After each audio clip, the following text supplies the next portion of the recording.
Karangkada, live traffic update muna tayo mula sa MMDA Metro Base. Unahin natin yung traffic situation dyan sa may EDSA Corner, Pituazon. Yung sa right side na nakita nyo, yung halos hindi gumagalaw yung mga sakyan, yan yung southbound lane ng EDSA. Yan yung galing ng Cubao, papunta ng Santolan, papunta ng Mandaluyong at Makati area. Talagang pagdating sa area, hindi ko maintindihan, talagang mabagal o halos hindi gumagalaw yung mga sakyan habang paakyat sila ng Santolan flyover. Pero usually, pag baba mo ng Santolan flyover at nasa Krami ka na, nagkakaroon na ng konting pag-usad ang mga sakyan habang papunta kayo sa Ortigas flyover. Samantala na sa left side ng inyong mga screens, rush hour ngayon, yan yung northbound lane ng EDSA. Yan yung galing ng Mandaluyong, papasok ng Quezon City at papunta ng Camanaba area. Sa mga oras na ito, moderate ang daloy ng trapiko sa northbound lane ng EDSA Pituazon. Lipat naman tayo sa Mindanao Avenue, Corner Congressional. Yung nakita natin na umuusad ngayon ang daloy ng trapiko, yan yung galing ng Novaliches at galing ng NLEX. Yan yung buwabaybay ng Mindanao Avenue at papunta ng North Avenue.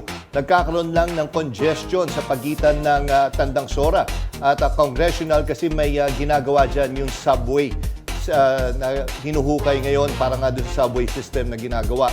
Samantalang nasa dulo ng inyong mga screens sa right side, yan naman yung galing ng Congressional, galing ng North Avenue at papunta ng Novaliches area. Sa mga oras na ito, walang magiging problema pero pagdating nyo ng Quirino Highway, doon na nagkakaroon ng pagsisikip.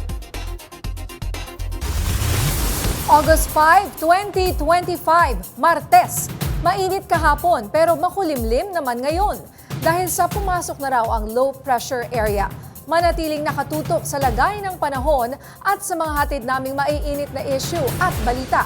Kasama niyo pa rin kami sa Kwento ng Bayan at Lakas ng Masa. Ako si Nina Corpus. Bawat komento, pulso ng bayan, importante yan sa amin. Bawat issue, dadaanan natin yan.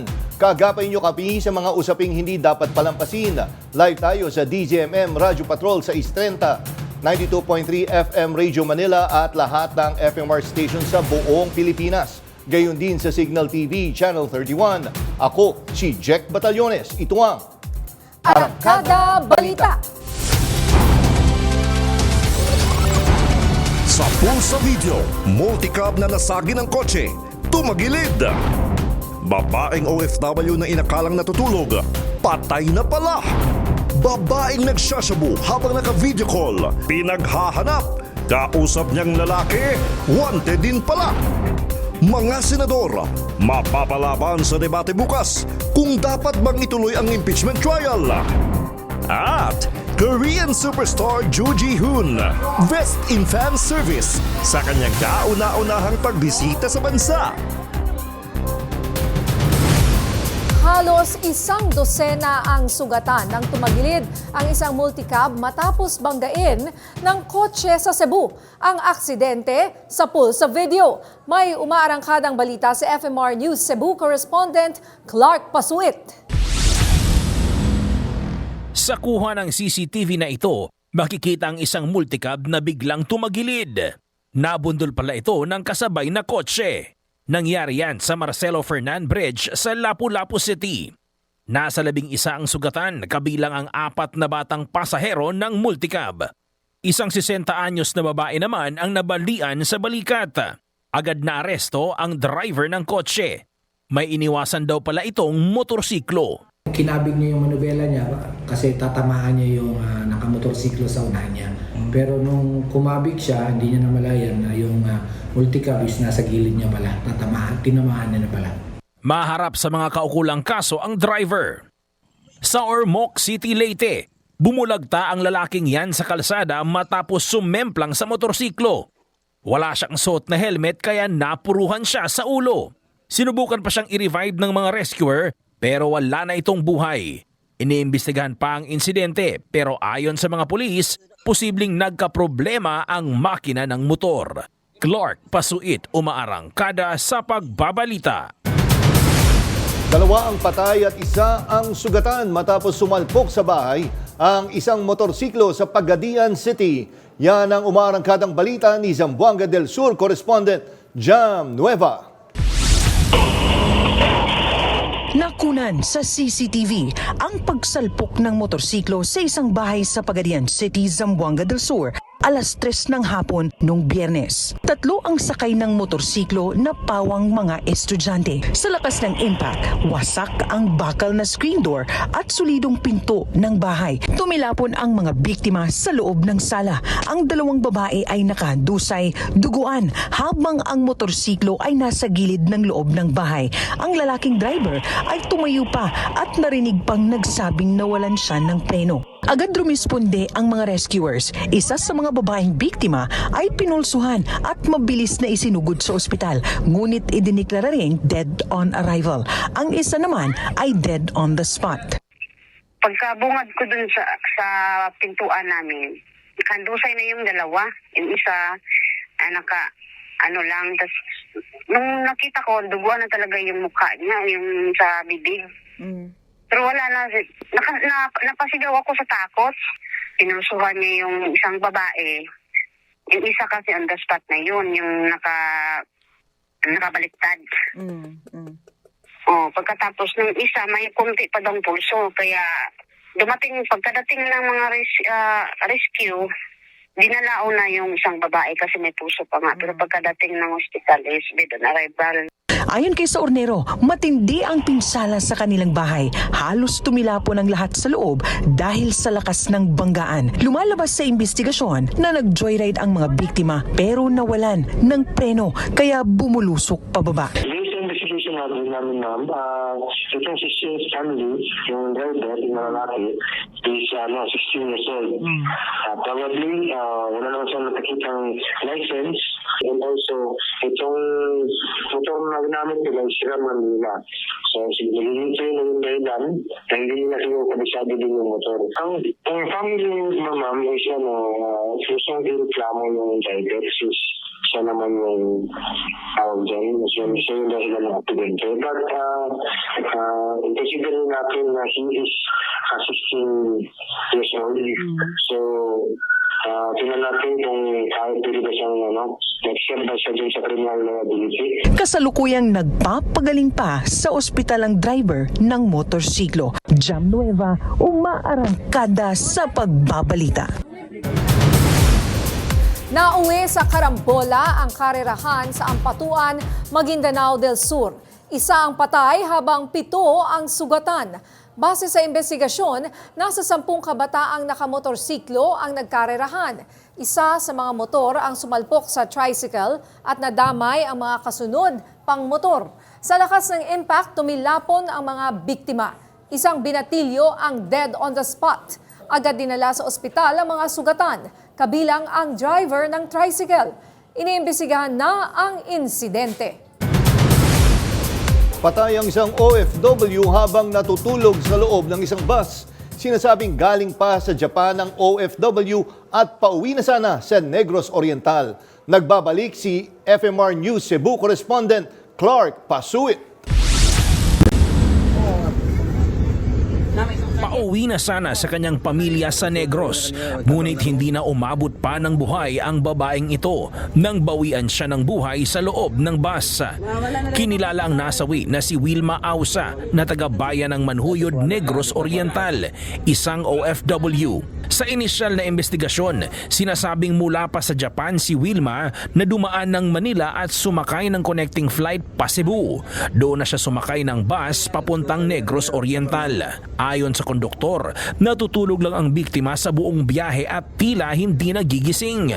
Pagkatapos tumawid ng bus mula Cebu papuntang Sibulan sa Negros, dito na nila napansin na wala na palang buhay ang babae. Agad ipinagbigay alam sa mga otoridad ang nangyari. Wala namang nakitang foul play ang mga pulis dahil hindi nawala ang perang dala ng biktima para sana sa kanyang pamilya. Isa sa ilalim pa sa autopsy ang katawan ng babae upang malaman ang sanhin ng kanyang pagkamatay. Clark Pasuit, umaarangkada sa pagbabalita. Arestado ang 27 Chinese magkasunod na anti-scam operations na isinagawa sa Clark, Pampanga kaninang madaling araw. May umaarangkadang balita sa FMR News Central Luzon, correspondent Gracie Rutao. Bandang alas 2 ng madaling araw kanina, dinakip sa Asian Greenville Resort sa Barangay Jose Abad Santos, Mabalacat City ang 22 lalaking Chinese at 2 babaeng Chinese alinsunod sa Mission Order No. 2025-195. Pinangunahan ng operasyon ng Fugitive Search Unit ng Bureau of Immigration, katuwang ang Regional Intelligence Division ng PRO3 at Security Services ng Clark Development Corporation. Naaktuhan nila ang mga Chinese na nagpapatakbo ng isang cryptocurrency investment scam hub. 8 Pinayang nailigtas at nagsabing pinilit silang magtrabaho para sa grupo na sangkot sa crypto at love scam operations. Makalipas ang 1 oras, 3 pang Chinese ang naaresto sa Clark Hills, Village D sa Cobia Street dahil sa umano'y phishing at scam hub activities. Naabutan ng mga suspect na gumagamit ng mga computer workstation na karaniwang kaugnay ng online scams. Isinagawa ang operasyon sa bisa ng Mission Order No. 2025-219. Patuloy ang dokumentasyon at inventaryo ng mga nakumpiskang kagamitan. Ang parehong operasyon ay bunga ng mga impormasyon mula sa mapagkakatiwalaang source. Grace Rutao, umaarangkada sa pagbabalita. Itinago umano ng negosyanteng si Charlie Atong Ang sa Cambodia, si Eliakim Patidongan, isa sa sinasabing missing link sa kaso ng mga nawawalang sabongero. Ito ang ibinunyag ni Justice Secretary Jesus Crispin Remulla na nagsabing mismong si Atong Ang ang nagbigay ng peking passport kay Eliakim para makalabas ng bansa. Kamakailan lang ay nahuli sina Eliakim at Jose Patidongan, pawang mga kapatid ng whistleblower na si Julie Dondon Patidongan.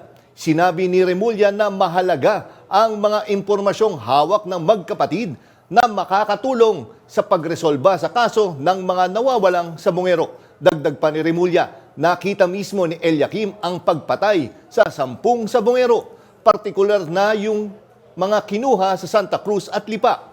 Nauna nang itinanggi ni ang mga paratang laban sa kanya.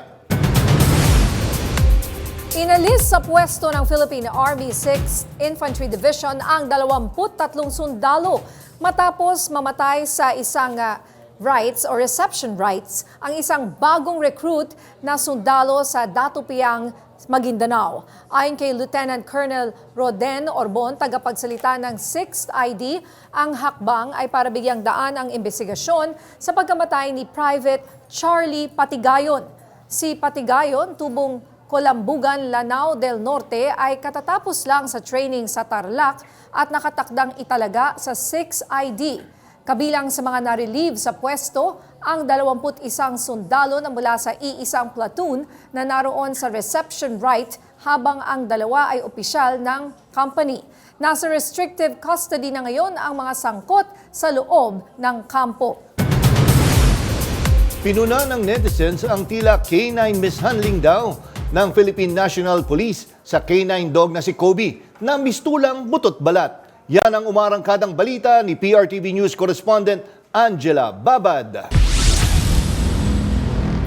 Martes ng gabi nang kumalat online ng post ng grupong Animal Kingdom Foundation dahil sa tila napabaya ang kondisyon ng K9 unit ng Philippine National Police. Si K9 Kobe at handler niyang si Patrolman Victor D. Buco kasamang rumisponde sa insidente ng pagsabog sa Maynila nitong linggo. Pinuna ng netizens ang tila payat na pangangatawan ng aso. Puna ng iba, mukhang hindi raw sapat ang ipinapakain sa aso kumpara sa kanyang handler na maayos ang pangangatawan. Paglilinaw naman ng Regional EOD and K9 Unit NCR, maayos ang kalusugan ni Kobe. Inilabas din ng Manila Police Department ang medical records ni K9 Kobe na nagpapakitang kumpleto ito sa bakuna at mga vitamins. Ayon sa post ng Animal Kingdom Foundation, nakipagpulong na sila sa Regional Explosive Ordnance Disposal and K9 Unit at sa Manila Police Department EOD K9 kahapon para agarang pag-usapan kung paano sila makakatulong kay K9 Kobe. Angela Babad, umaarangkada sa pagbabalita.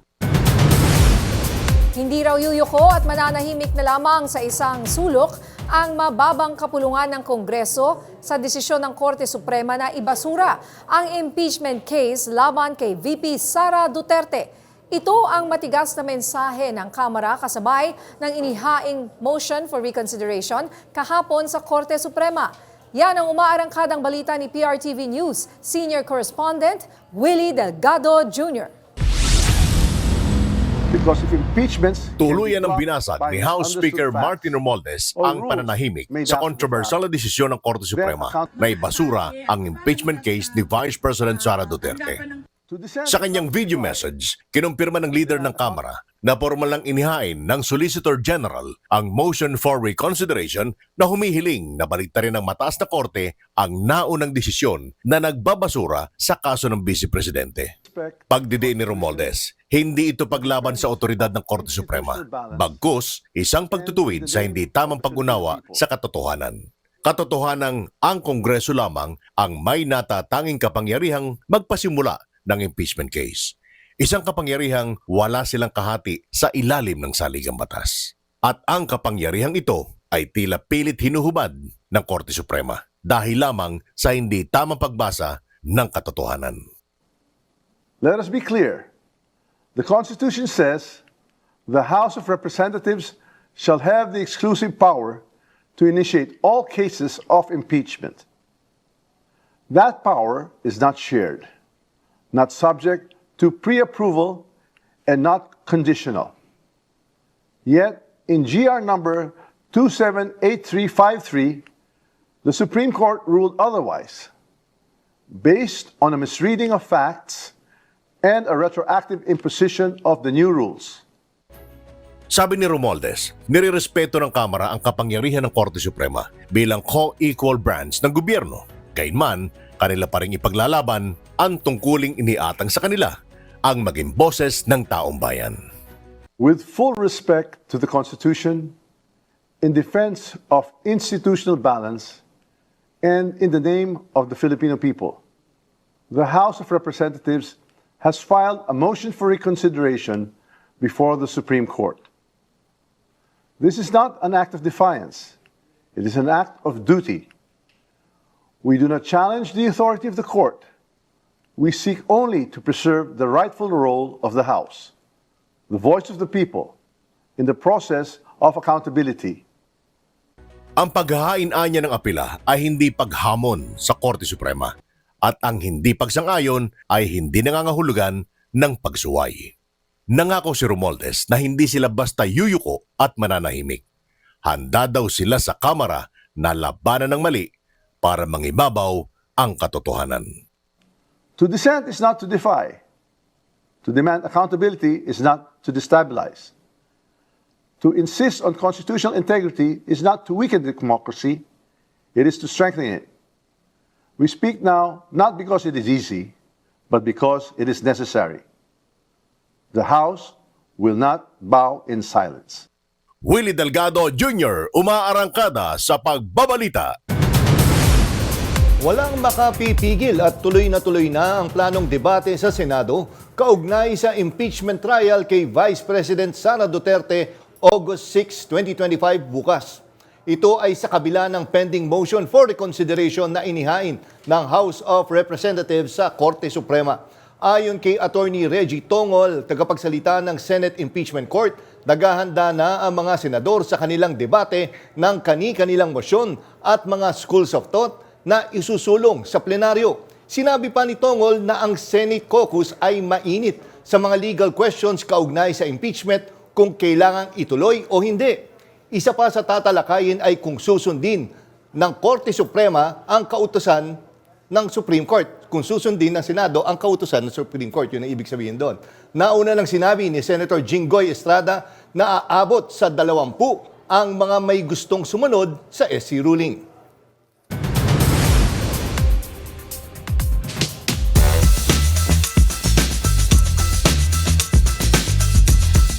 Ang debate ng Senado kaugnay sa impeachment case laban kay Vice President Sara Duterte.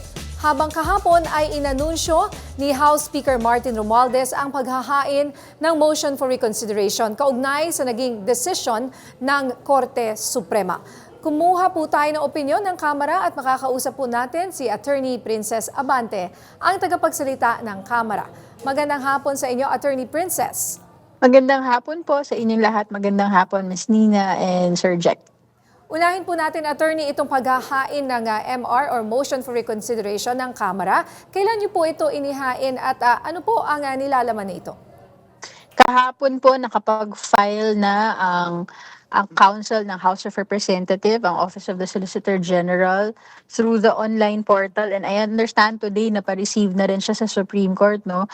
Three main issues po ang ating discuss doon. Unang-una, kailangan mungkahi ang prayer po ng House of Representatives, mabago pa ng Supreme Court ang kanilang naging desisyon doon sa paghahain ng House of Representatives ng impeachment complaint, dahil unang-una may misappreciation sila sa facts ng paghahain ng House of Representatives. Ayon sa desisyon nila, na-dismiss ng House yung first three complaints bago na-transmit ang fourth complaint, kaya siya banned from the 1-year ban according to the Constitution.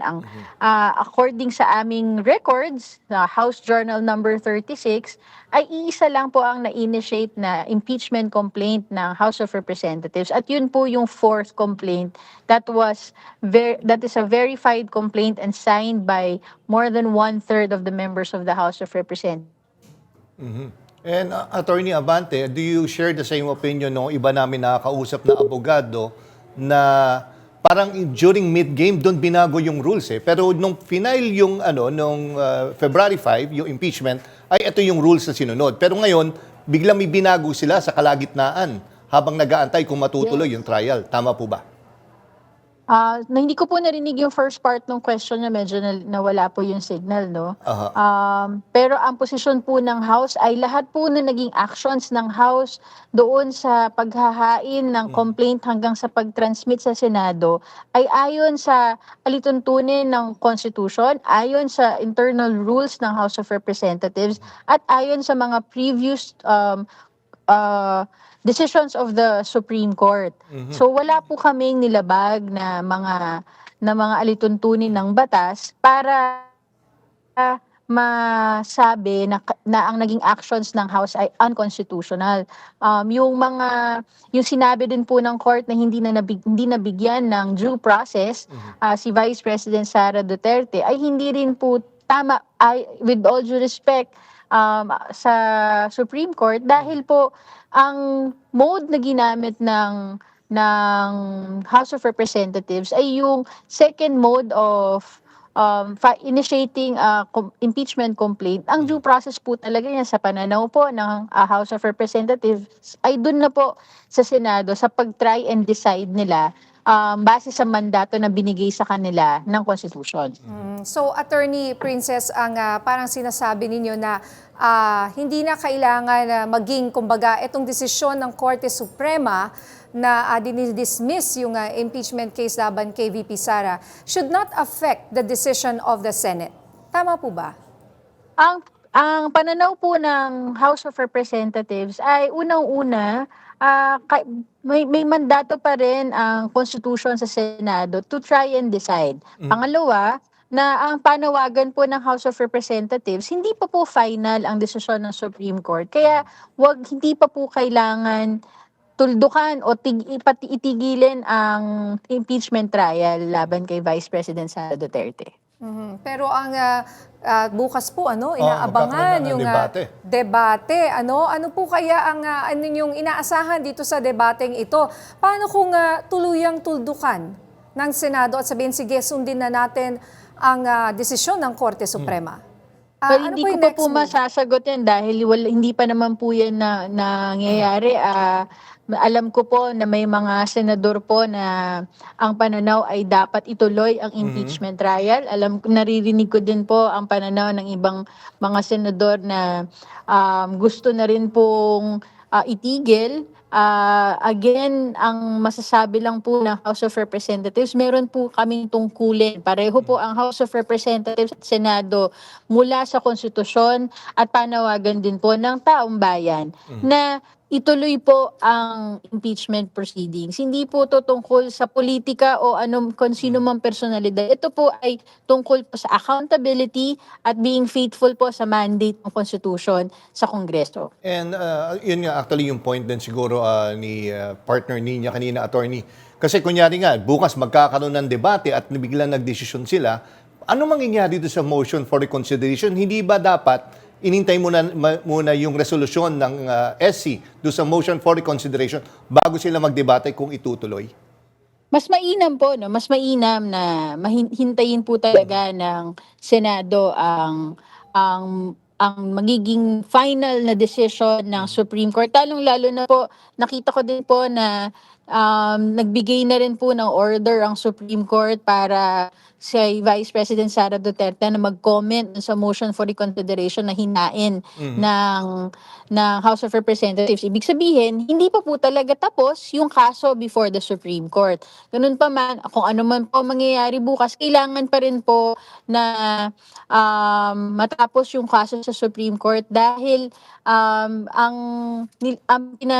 we are also asserting na may mga dinagdag na mga provisions ang Supreme Court doon sa pag-initiate ng impeachment complaint na hindi nakalagay sa Constitution, which limits the exclusive power given to the House of Representatives by the Constitution in initiating an impeachment complaint. And Attorney Princess, ano rin po ang inyong reaksyon o masasabi na dun sa mga nagsasabing hindi nagkaroon ng oral arguments sa Supreme Court bago po sila nagdesisyon? Well, inaasahan po namin na sana po magkaroon pa ng kung magkakaroon pa ng mga oral arguments para mas malinawan ang Supreme Court. Yan naman po ay handa rin naman po ang legal counsel ng House para ma-present pa namin ng husto ang aming posisyon dito sa kaso ito. Pero yun nga, Attorney, yung ginawa niyong motion ay naaayon naman sa ilalim ng batas. Pero di ba meron pong separation yung legislative at judiciary? Tama po ba? Yes, meron po yan. The judiciary and the Congress are co-equal bodies of government, no? Hiwalay po yan. Kaya nga po naniniwala po kami na yung actions po ng House of Representatives ay exclusive po ito na binigay sa Constitution, ng Constitution sa House. At lahat naman po yan ay sinunod namin. Yung mga may dinagdag man ng mga provisions ang Supreme Court sa pag-initiate ng complaint sa impeachment proceedings, ayan po ay labas dun sa mga alituntunin na provided ng Constitution. Well, Attorney Princess, paano kung ganito naman yung mangyari, baliktad? Let's say, yung Korte Suprema, after your motion of reconsideration, ay ni-reverse ang kanilang desisyon at sinabing ituloy na ang impeachment trial, tapos bukas sa debate sa Senate ay biglang tinuldukan. So, walang effect yun. Anong mangyayari? So, ibig sabihin, wala na talagang impeachment. Hindi ko po yan masasagot, no? Kailangan po namin i-assess, kailangan ko din po i-check sa legal ng House of Representatives kung ano yung magiging next actions po namin. Sa ngayon po, ang focus po natin ay unang-una, ang pag-anticipate po ng magiging desisyon ng Supreme Court sa aming motion for reconsideration, considering na merong panahon si Vice President Sara to file her comment. Number 2, yung panawagan pa rin sa Senado na hindi pa final yung desisyon. Nasa kanila po yung bola. From the time that we transmitted the articles of impeachment sa kanila, ang sabi ng Constitution, they should try and decide forthwith. Inabangan na po namin ang kanilang action. Ngayon po, hindi pa po final ang desisyon ng Supreme Court. Pwede pa rin naman po na ipagpatuloy or hintayin yung final decision ng Supreme Court para po hindi naman po mabaliwala yung mandato na binigay sa amin ng Konstitusyon, both sa House at sa Senado, dito sa impeachment proceedings. Alright, maraming salamat po, Attorney Princess Abante. Thank you. Samantala, kinumpirma ng Philippine Space Agency na ang usok at malakas na pagsabog na narinig sa bahagi ng Palawan ay may kaugnayan sa Long March 12 rocket ng China. Ayon sa PhilSA, naiulat ito 6:30 hanggang 6:45 kagabi. Batay sa initial assessment, nagmula ang rocket sa Hainan International Commercial Launch Center. Sinabi pa ng PhilSA na bineberipika pa ng Interagency Technical Working Group sa orbital debris protocols na nakita nila. Sa hiwalay na pahayag, sinabi ng Philippine Coast Guard na ang explosion sa may Palawan ay may kaugnayan sa China rocket launch. Tumaas ang trust at performance ratings ng Kamara ayon sa pinakahuling survey ng Okta Research. Ayon sa survey, mula sa 49% ay umakyat sa 57% ang trust ratings habang ang performance ratings ay umakyat sa 55% mula sa 47%. Pero kabaligtaran ang nangyari sa Senado. Bumaba sa 49% ang trust ratings nito mula sa 57% at ang kanilang performance ratings ay nasa 47% mula sa 53%. Ang data ay mula sa face-to-face interviews ng 1,200 tao sa buong bansa mula July 12 hanggang July 17, 2025. Ang survey ay may ±3% na margin of error. Sa aming pagbabalik, kaso ng leptospirosis sa Quezon City sumampa na sa epidemic threshold. Marami pang mainit na balita sa pagbabalik ng Arangkada Balita.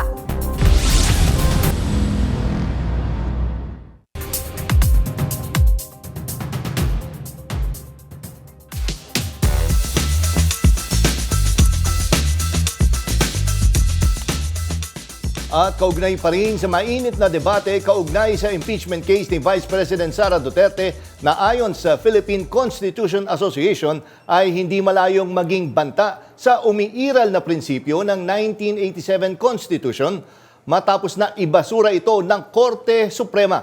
Humingi tayo ng opinyon sa isang eksperto. Kasama natin ngayon via Zoom si Attorney Mel Santamaria, Law Professor at ng Ateneo, FEU, UST at PLM Law Schools at former Dean ng FEU Institute of Law. Attorney Mel, salamat po sa muling pagbisita or pag-guest sa amin dito sa Arangkada Balita. Of course, marami na naman kaming tanong ni partner niya tungkol sa impeachment case po. Magandang gabi sa inyong lahat. Yes, ano po? Nina. Yes, Attorney Mel, anong comment niyo doon sa hinain na motion for reconsideration considering bukas ay magkakaroon na ng debate sa Senado?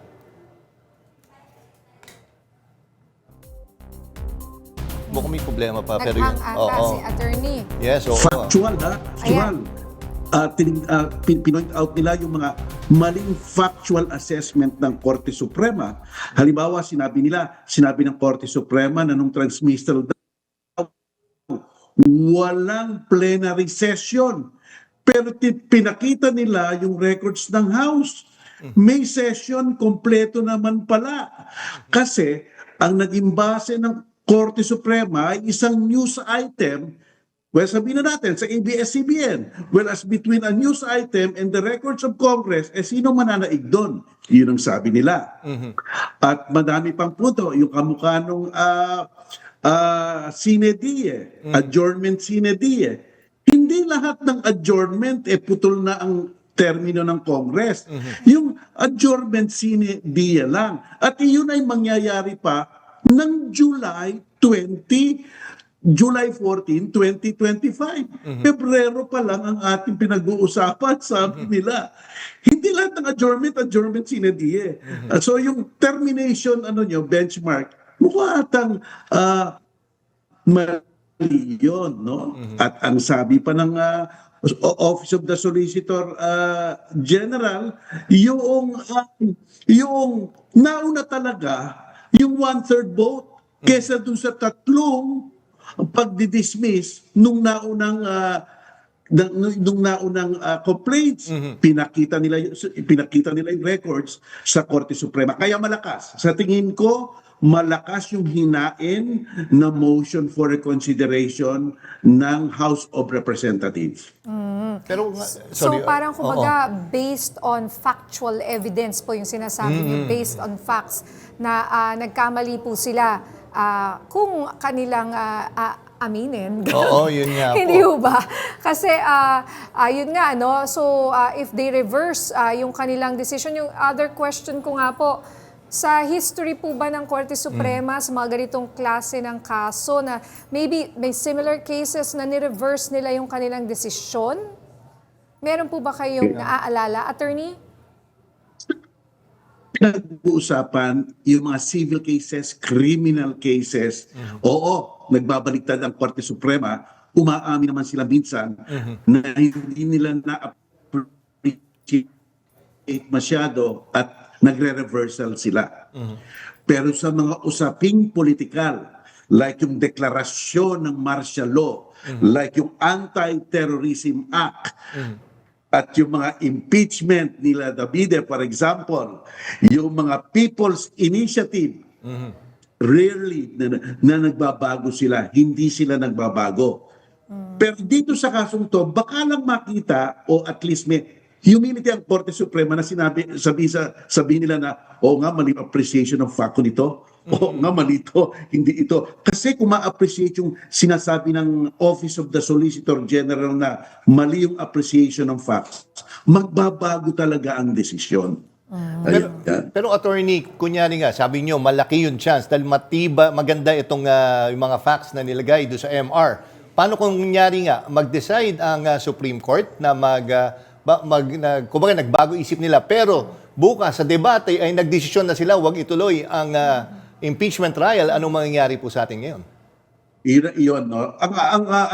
Kasi, kung tandaan natin, ang Senate is the sole agency, ang katanging-tanging ahensya na mag-i-impeach sa isang impeachable officer. Kaya kung magdesisyon ang Senate na dismiss na natin, tapos na, wala na yon, sapagkat nasa poder nila yon. So dapat talaga, if gusto talaga nilang respetuhin ang Korte Suprema, hihintayin yung usapin ng motion for reconsideration. Kasi bagamat sinabi ng Korte Suprema, this is immediately executory, yung katagang iyon hindi nagpe-prevent para hainan ng motion for recon. At sana mabasa ng mga senador yung motion for reconsideration kasi matindi yung factual contravention ng Office of the Solicitor General, talagang makapagbabago ng desisyon kung talagang titignan at susuriin. Pero yun po ba pagbobotohan bukas sa debate? Actually, yun na hindi malinaw sa aking partner and Attorney Mel. Yung pagbobotohan ba nila bukas ay kung susundin nila yung Supreme Court ruling or totally hindi na itutuloy? Kasi kunyari, ang pagbabasihan nila ay Supreme Court ruling. Paano nga kung in the long run, do sa pumasa yung motion for reconsideration? Di ba't sila sumunod sa isang Supreme Court ruling? Opo. Iyon talaga ang komplikasyon, Jack. Iyon talaga ang komplikasyon. Kasi kung ang poder ay nasa Senate to be the sole power to conduct that impeachment trial, di kung nagdesisyon sila, tapos na, di tapos na. Di ba? Wala na mangyayari. Pero kung kanilang hahantayin, talagang merong may pag-asa pa talagang magpatuloy yung impeachment trial. Talagang madaming dito, unknown variables na ito. Unexplored territory na ang pinupuntahan natin ngayon kasi ito ang unang pagkakataon na may mga halimbawa, may pangambang magkaroon ng constitutional crisis, no? Sapagkat nahandyan ang House, nahandyan ang Senate, at nahandyan ang Korte Suprema, at mukhang iba-iba ang kanilang mga pananaw sa kanilang mga kapangyarihan, no? So dapat magtimpi sila. Ang pinakamagandang gagawin lang talaga ngayon, hantayin ang motion for reconsideration at tignan kung talagang dapat umusad itong impeachment trial. So entayin. Sa po ba, experience nyo, gaano katagal kaya makakasagot ang Korte Suprema doon sa MR ng Kongreso? Tandaan natin, kabibigay lang ng order ng Korte Suprema na sumagot ang kampo ni VP Sara within 10 days unextendable. Wala nang hindi nila ma-extend ng 10 days. So, depende. Pagkatapos niyan, ang tanong ngayon niya, magkakaroon ba tayo ng oral argument?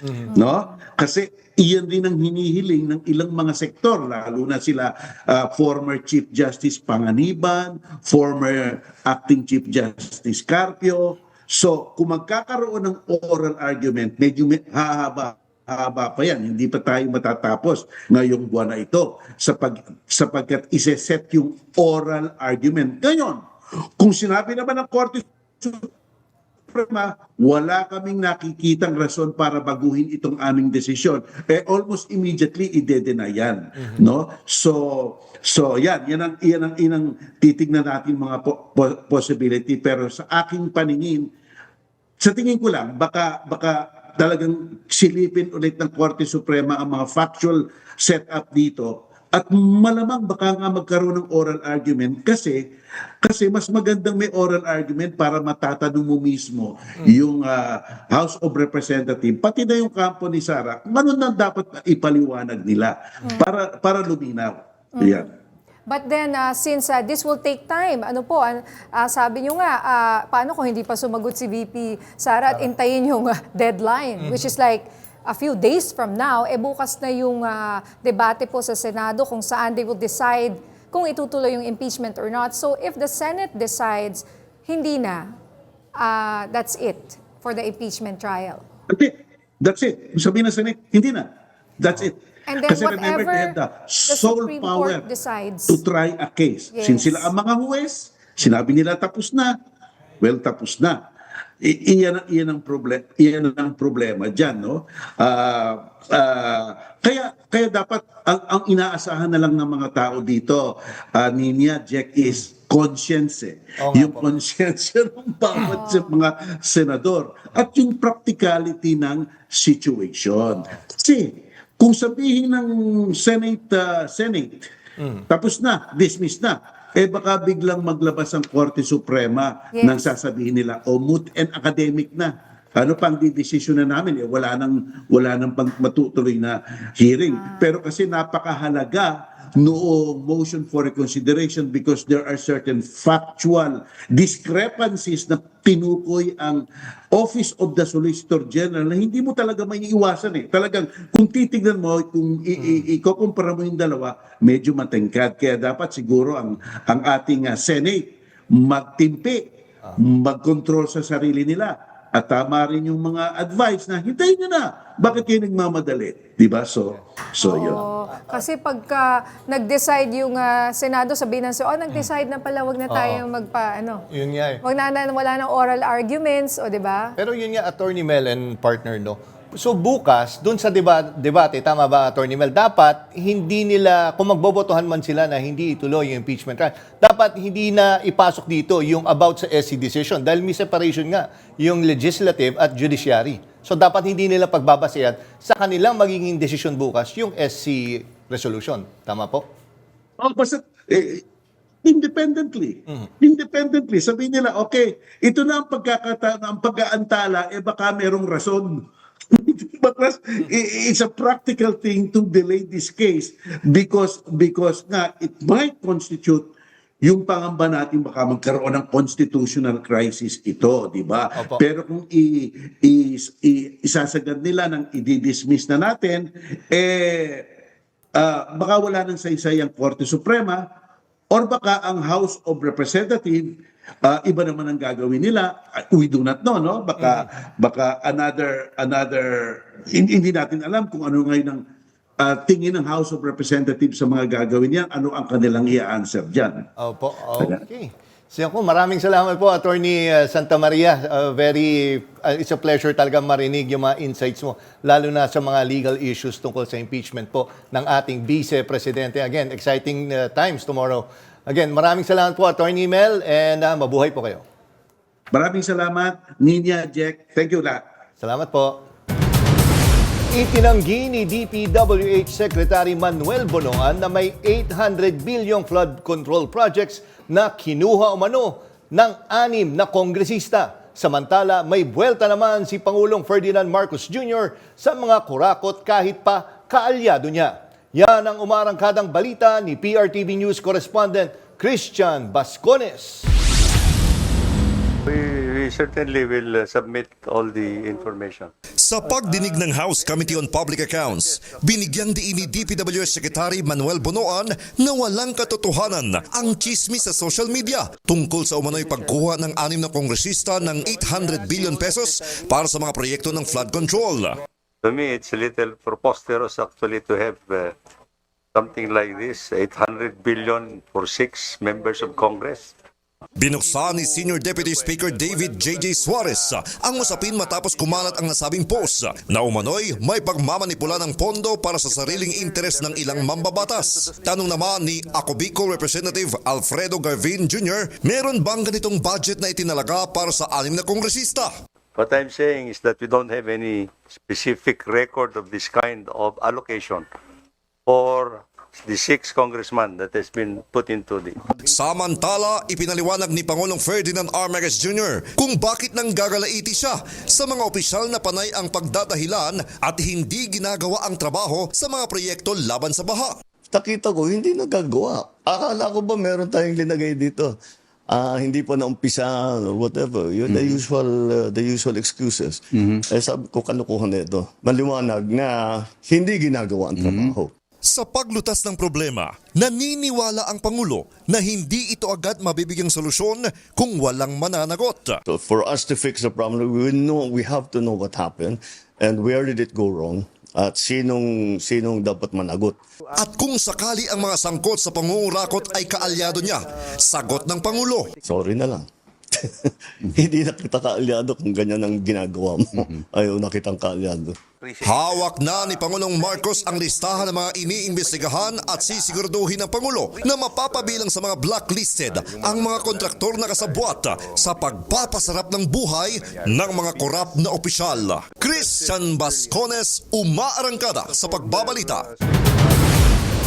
Pinabubuksan ulit sa Senado ang investigasyon kaugnay sa pagbagsak ng Kabagan Santa Maria Bridge sa Isabela.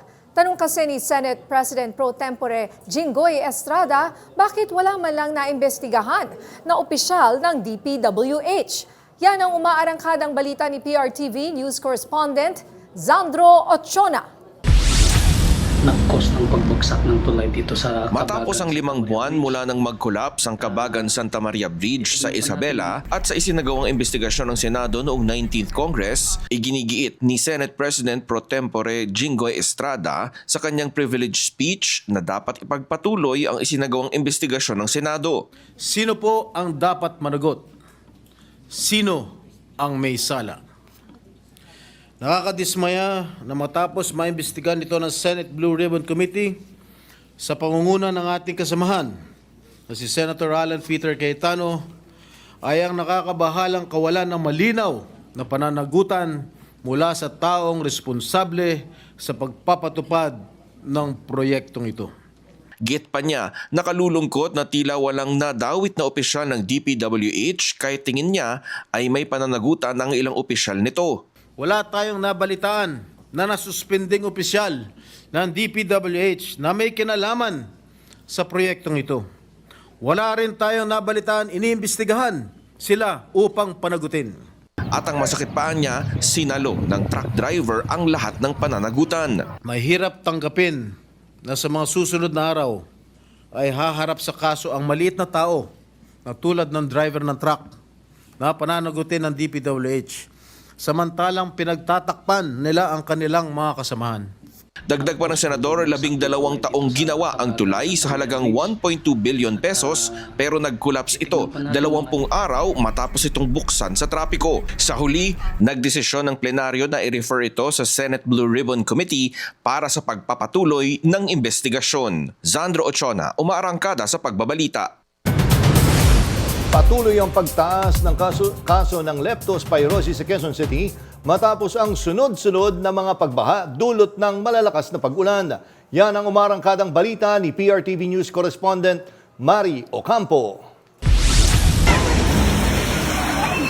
Kasunod ng walang humpay na pag-ulan at pagbaha nitong mga nakaraang linggo ay ang pagsirit ng kaso ng leptospirosis sa Quezon City. Ayon sa QC Epidemiology and Surveillance Division, umabot sa higit 40 ang bagong kaso sa loob ng 1 linggo nitong Hulyo. Sa kabuuan, nasa higit 100 na ang naitala ngayong taon, higit na mas mataas kung ikukumpara noong 2024. Dahil dito, inanunsyo ng lokal na pamahalaan na nasa epidemic threshold na ang lungsod dulot ng tumataas na kaso ng leptospirosis. So sa kaso natin ng leptospirosis, no, so we are more than the expected number of cases. No? Actually, kung ikukumpara mo ito nung last year, nasa more than almost 9% na tayo, no?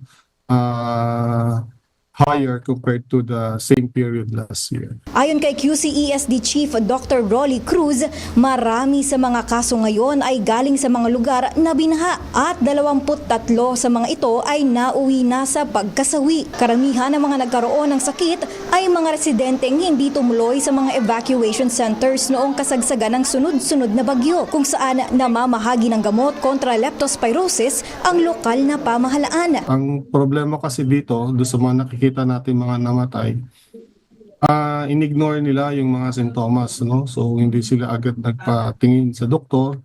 So by the time na makarating sila sa ospital, malala na yung sitwasyon, ano? Bagamat wala pang available na bakuna kontra leptospirosis o rapid testing, patuloy ang pamamahagi ng libreng doxycycline sa 66 health centers para sa mga na-expose sa baha. Yung mga tao na na-expose sa baha tuwing bumabagyo, ay sana wag niyong isipin na kayo ay Superman, no? Hindi tatablan ng leptospirosis. Ayon sa pamahalaang lungsod, tanging maagap na aksyon at kooperasyon ang susi para mapigilan ang pagkalat ng leptospirosis. Mari Ocampo, umaarangkada sa Pagbabalita. Sa aming pagbabalik, babae na bumabatak habang may ka-video call, pinaghahanap. Lalaking kausap niya, wanted din pala. Marami pang mainit na balita sa pagbabalik ng Arangkada Balita.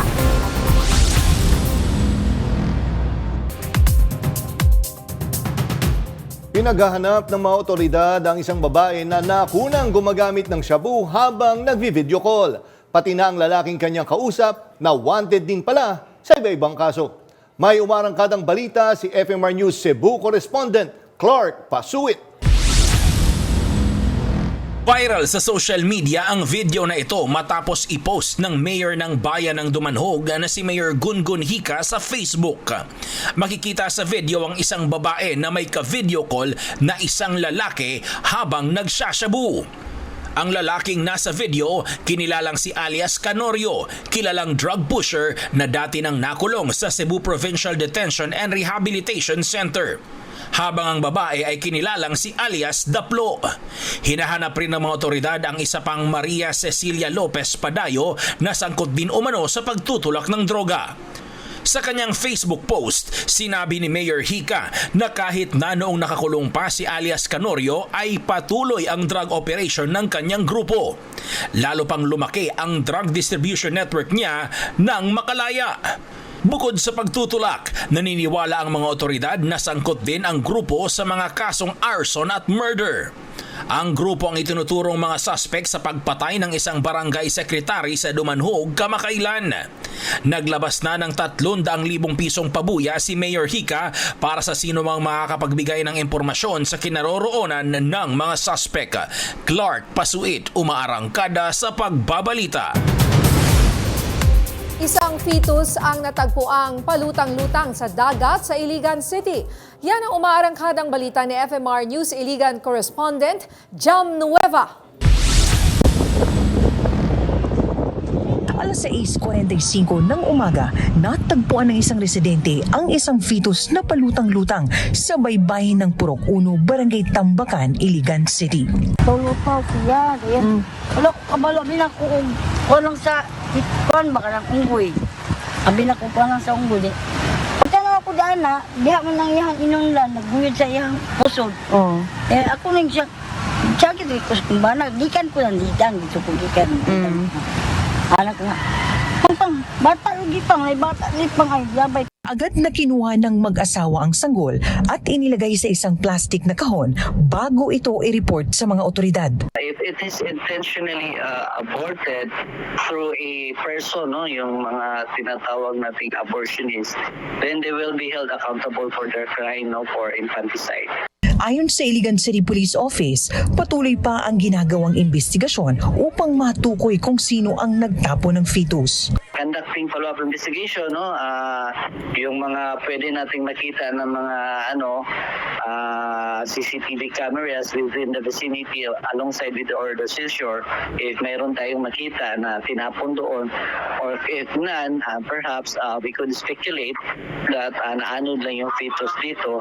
Dinala na ang labi ng fetus sa Mary Venus Funeral Homes habang patuloy ang panawagan ng mga otoridad sa sino mang may impormasyon ukol sa insidente na makipag-ugnayan sa Iligan City Police Office. Jam Nueva, umaarangkada sa pagbabalita.